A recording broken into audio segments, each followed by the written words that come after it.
Hake reporting on that. Joining us now is one of the Democrats who co-authored the TikTok bill, Congressman Krishnamoorthi of Illinois. He's a ranking member of the House Select Committee on China. Congressman, thank you so much for being with us. What message do you think was sent to the Communist Chinese Party? Why was it important that that message got sent?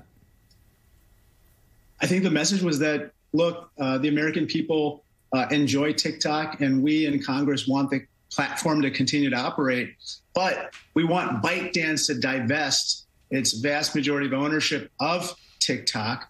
This was not a ban, it was a divestment bill, and it's really not about TikTok, it's about ByteDance.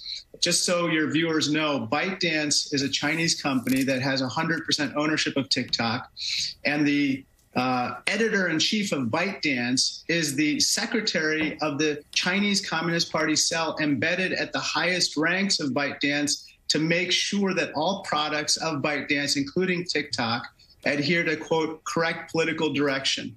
And so that is why we are asking for the divestment of TikTok. Well, I mean, they push propaganda. I mean, posts that sow confusion in the United States and undermine America's interests somehow go viral. But if you, let's say, decide to post anything on Uyghurs or Hong Kong or other issues about human rights, suddenly those won't go viral. In fact, they won't see the light of day. I'm wondering, from what you've heard from your Senate colleagues, do you have hope that they will do the right thing and stop allowing the Communist Chinese Party to spy on Americans, to push propaganda on Americans, and use algorithms to impact our elections negatively? Yes, we've had many positive conversations. Obviously, we want to respect the process that Leader Schumer has for taking up this bill.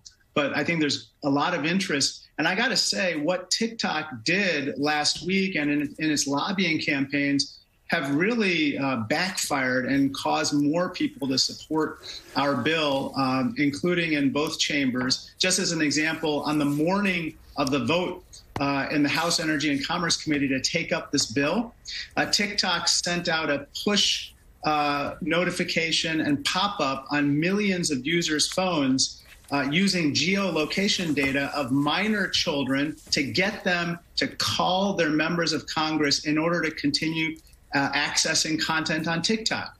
These minor children flooded our offices with phone calls and asked questions like, what's a congressman? What is Congress? One person said, one person impersonated a member of Congress's son to be able to get his TikTok back. And this type of influence campaign is exactly what this bill was intended to address and what got people so upset about TikTok. Congressman, good morning. For all the valid criticisms you make of TikTok, and we've all seen them all, we're aware of them, what do you make of the argument about the First Amendment? We're hearing from many of your progressive colleagues there who voted against this bill, though it did pass overwhelmingly on a bipartisan basis, that this will not pass scrutiny, that this could be a 9-0 vote in the Supreme Court if it makes it up that high on First Amendment grounds. I take their concerns seriously.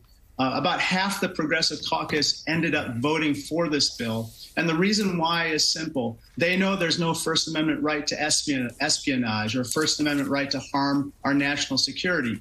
The First Amendment covers speech, not conduct, and certainly not anybody's right, including the Chinese Communist Party's, to somehow use the platform to do harm to Americans. And so I think that is why, working with the Biden administration, we came up with language that was not a ban, but rather a divestment to ensure that we address the legitimate First Amendment rights and concerns of users while at the same time addressing our national security concerns.